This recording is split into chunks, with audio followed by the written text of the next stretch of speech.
le jeu active ton ingéniosité se poursuit avec la deuxième capsule. Et j'ai une question pour toi et je vais comme juste la chuchoter comme ça. Est-ce que ça t'arrive ou est-ce que le perfectionnisme fait partie de ton quotidien? Les chances que tu aies répondu oui sont probablement très élevées, mais est-ce que tu savais que le perfectionnisme fait partie du défi d'attention, le TDAH? Oui, on le compte ou on l'inclut dans les différents traits. Et peut-être que tu ne le sais pas, mais moi, j'ai appris à l'âge adulte, début quarantaine, que j'avais ce mot qu'on résume en 4 lettres. Et toute ma vie, j'ai été la fille perfectionniste. Pas mal dans tous les travaux, dans tous les jobs que j'ai exercés, mais encore plus, on dirait, dans les 10-12 ans où j'ai été journaliste. Donc, le perfectionnisme avait, et je dis avait parce que j'ai quand même réussi à briser cette espèce de désir de vouloir que tout soit parfait. Bon, ça a repris un épuisement professionnel probablement pour me faire réaliser que ça n'avait juste pas de bon sens, que j'exigeais de moi-même. Parce que c'est un peu ça. En fait, le perfectionnisme, ça peut être beaucoup de choses. Moi, je veux vraiment te l'expliquer ou te le partager dans ma compréhension, dans peut-être de la manière que moi, je l'ai vécu. Parce que oui, hein, on peut tous aller sur Google et aller faire une recherche sur ce que c'est le perfectionnisme, mais en même temps, je pense qu'on le vit tous et toutes de façon différente. Donc, pour moi, il y a vraiment une différence entre porter une attention aux détails et rester accroché dessus. Pour moi, le perfectionnisme, c'est de rester accroché sur les détails. C'est pas tant d'avoir ce souci-là. Tu sais, porter attention aux détails, pour moi, c'est plus une question de rigueur. Le métier de journalisme en est un où la rigueur est importante, où on nous enseigne qu'on n'a pas tant droit à l'erreur. Et qu'une erreur peut coûter très cher, peut même se résulter par un congédiement. Et là, je fais le parallèle avec ce métier-là et je suis sûre que ça s'applique à plein d'autres, mais c'est celui que je connais. Quand on est perfectionniste, souvent, on ne va pas se donner le droit à l'erreur. Et on a comme cette croyance-là très ancrée, très profondément, que si ce n'est pas parfait, ce n'est pas bon. Le perfectionniste, dans mon univers, ça fait partie des cloisons, des murs et des barrières du TDAH. C'est vraiment, et dans ma vision et dans ma perception de cette différence-là, bien, si je commence à enlever les cloisons qui sont autour du défi d'attention, et donc autour de moi parce que je vis avec cette différence-là, ce que ça me permet de créer en bout de ligne, c'est plus de liberté, plus de fluidité, plus de bienveillance envers moi-même, plus d'acceptation aussi de ce que je suis incroyablement douée dans les différentes sphères où je suis dans ma zone de génie et les endroits où c'est un peu plus challengeant, où j'ai peut-être besoin de demander de l'aide à quelqu'un ou de prévoir plus de temps. Donc, pour moi, c'est vraiment ça. Et l'essence de l'accompagnement en ligne décloisonne le défi d'attention, c'est vraiment ça. Parce que oui, on peut vouloir le démystifier, le défi d'attention, pour mieux le comprendre, mais je pense qu'en le décloisonnant, donc en retirant les cloisons, les murs, les barrières qui viennent d'un peu partout, qui viennent de notre propre système de croyances, qui vient souvent des croyances véhiculées dans la société, dans les différents systèmes en place, que ce soit le système familial dans lequel on a grandi. Et si, en plus d'avoir un défi d'attention, on est hypersensible, bien, ça fait énormément, tu sais, ça fait bagage quand même assez important à considérer. Donc, pour moi, d'enlever les cloisons, les murs et les barrières, c'est vraiment ce qui permet de découvrir à quel point le défi d'attention, ben, c'est en réalité une très grande force. Donc, quand on prend le perfectionnisme, ben, pour moi, c'en est vraiment une barrière au défi d'attention. Et je ne dis pas que, tu sais, il n'y a pas juste nous là, qui est perfectionniste. En fait, ce que je suis en train de partager peut résonner avec quelqu'un qui se reconnaît, mais qui n'a pas nécessairement le défi d'attention. Mais mon expertise, moi, elle est avec les adultes qui vivent avec la même différence que moi. Donc, à l'époque où j'étais incroyablement perfectionniste, en fait, le niveau d'exigence que j'avais envers moi-même était, le mot qui me vient, c'est démentiel. Sérieux, ça avait juste aucun bon sens. Et j'avais une de ces rigidités envers moi-même qui était tellement malsaine. Donc, être exigeant ou exigeante, être rigide envers soi-même, souvent, ça vient avec ce souci ou cette particularité qu'est le perfectionnisme. On va se donner très peu ou pas du tout le droit à l'erreur. C'est comme ça. C'est comme on se met cette pression-là sur les épaules.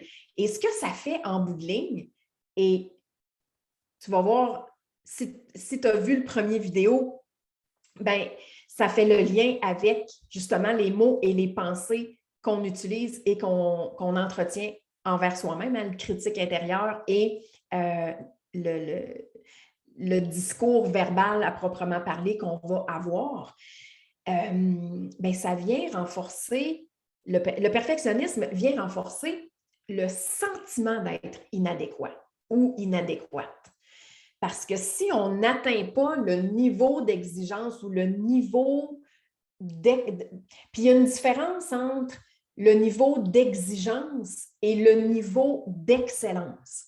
Viser l'excellence, c'est parfait, parfait, parfait.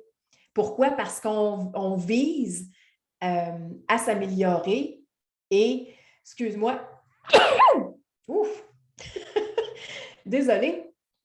Donc, viser l'excellence, c'est une chose, viser la perfection, c'en est une autre.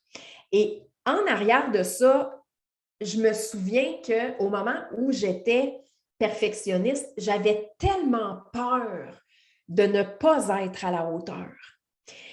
J'avais tellement peur de décevoir mes patrons, puis même à la limite, mes collègues. Tu sais, de ne pas faire un bon boulot, puis qu'ils disent « Ah, Christy, Zarina, il manque toujours un petit quelque chose à ces reportages. C'est tout le temps botché. » Je le sais là, que ce n'était pas moi parce que une des qualités, je pense, que j'avais et que j'ai encore, c'est la rigueur. Donc, cette rigueur-là de vérifier et de m'assurer que ce que je livre comme information, ben, c'est juste et c'est validé avant de le partager. Mais j'avais cette peur de décevoir-là qui me suivait en fait à tous les jours. Et je ne sais pas si c'est pour toi la même chose, mais quand on vit avec un défi d'attention, pour toutes les raisons et tous les commentaires qu'on a pu se faire dire au fil du temps, à l'école, dans des jobs qu'on a eus dans le passé ou même à la maison, c'est comme si on avait grandi avec le sentiment qu'on a toujours besoin d'en faire plus parce qu'on veut prouver qu'on est bon. On veut prouver qu'on est capable. Donc, ça, est-ce que ça peut avoir eu une influence sur le perfectionniste? Bien, je pense que dans mon cas, oui. Il y avait aussi la peur de l'incompétence. Moi, là, j'avais tellement peur de ne pas être compétente, j'avais tellement peur de ne pas être une bonne journaliste. Et je me souviens, quand j'ai commencé en coaching, j'avais peur de ne pas être une bonne coach pour finalement me rendre compte que finalement, ben, c'était un domaine où j'excellais. Et je parlais de patron tantôt et quand j'étais journaliste, ben, pour certaines personnes qui vivent avec un défi d'attention, le sentiment qu'on peut avoir d'être incompétent ou de manquer de professionnalisme dans ce qu'on fait, bien, ça peut nous donner l'impression que le congédiement ou qu'on pourrait perdre notre emploi à tout moment. Donc, comme un épée de Damoclès qu'on a au-dessus de la tête.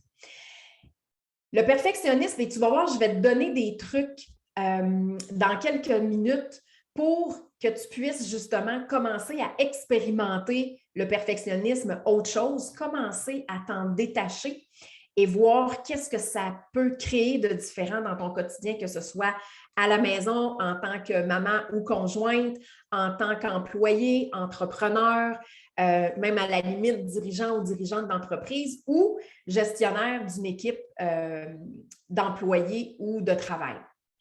Donc, le perfectionnisme, ce que ça fait, c'est que ça crée un faux sentiment de sécurité. Je vais juste me référer à mes notes parce que j'ai trouvé ça très intéressant. Et ça, c'est, en fait, je vais juste faire une parenthèse. Je me suis connectée en Theta Healing pour aller demander comment moi, je devais amener la symbolique ou la signification ou la définition du perfectionniste. Alors, voilà. Et si tu te demandes c'est quoi le Theta Healing, il en est question, je l'explique brièvement dans le premier vidéo.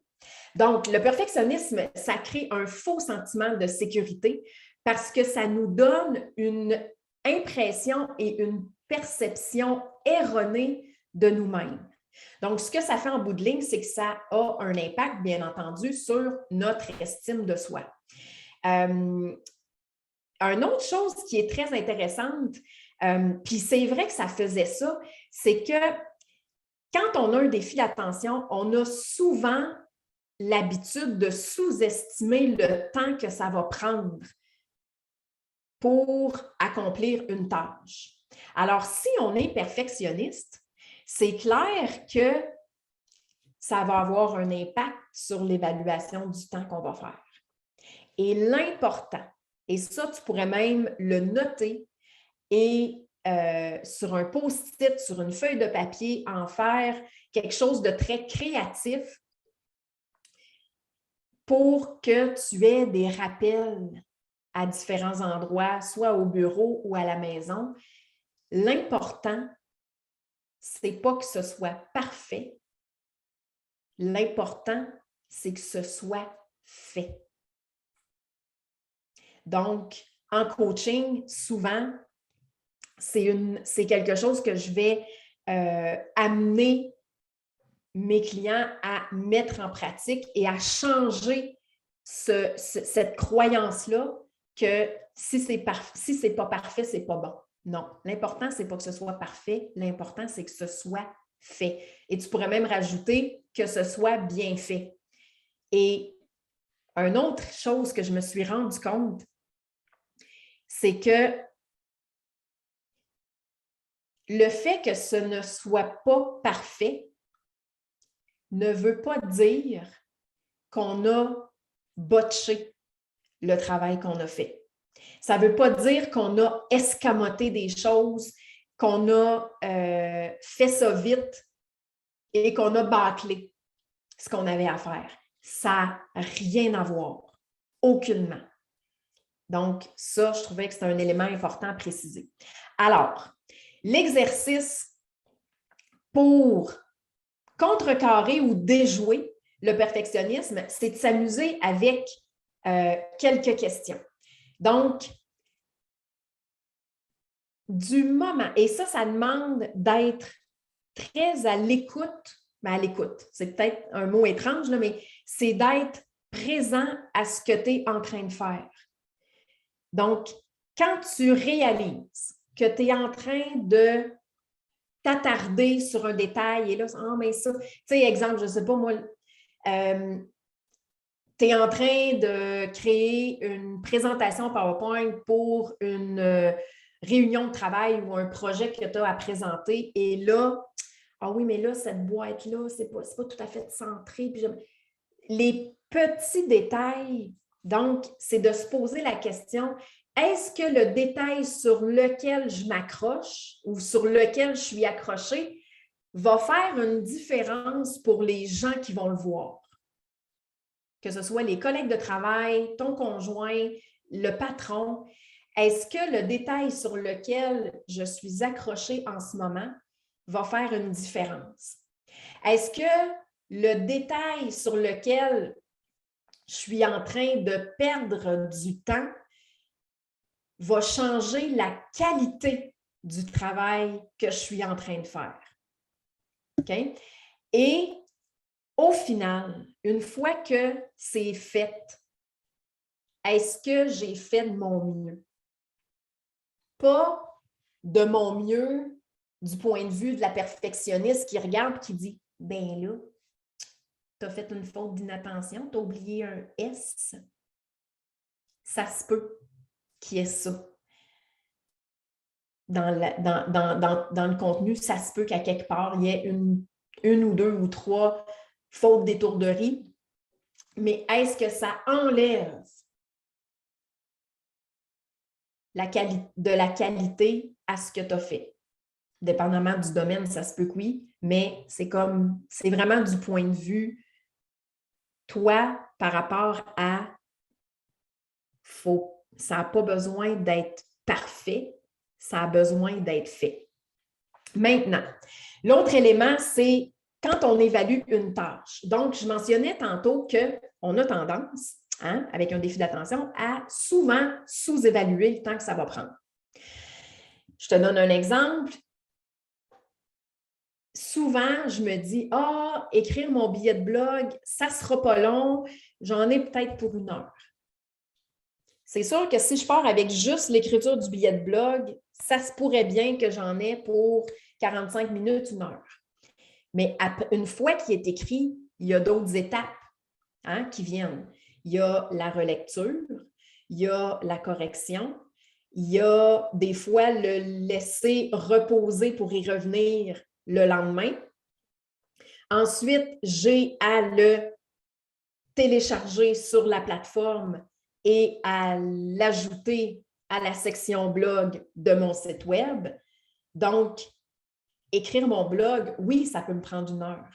Mais si je ne prends pas en considération toutes les étapes qui viennent après ou pendant, c'est clair que je vais sous-évaluer. Donc, le truc, c'est vraiment d'y aller avec le plus de détails possible dans la tâche. Donc, OK, j'ai ça à faire, ça veut dire que... Et là, de vraiment se questionner à savoir, oui, il va falloir que je fasse ça, il va falloir que je fasse ça. Fait que c'est vraiment de tout envisager ou d'identifier toutes les micro-étapes à la limite qui vont faire que quand on va évaluer le temps que ça prend, on va avoir un temps plus juste que si on fait juste dire « oui, je vais faire ça, ça va me prendre tant de temps ». Et l'autre chose qu'on peut faire qui m'a beaucoup aidée, c'est que, exemple, si on pense que ça va prendre 30 minutes, on peut au minimum multiplier par 2. Et même, on peut aller jusqu'à multiplier par 3. Donc, ça, non seulement ça vient créer de l'espace, mais ça nous permet aussi peut-être de vivre moins de stress s'il arrive un imprévu. Ou s'il y a quelque chose qu'on n'avait pas envisagé et qu'on se dit « oui, c'est vrai, il faut que je fasse ça, c'est super important ».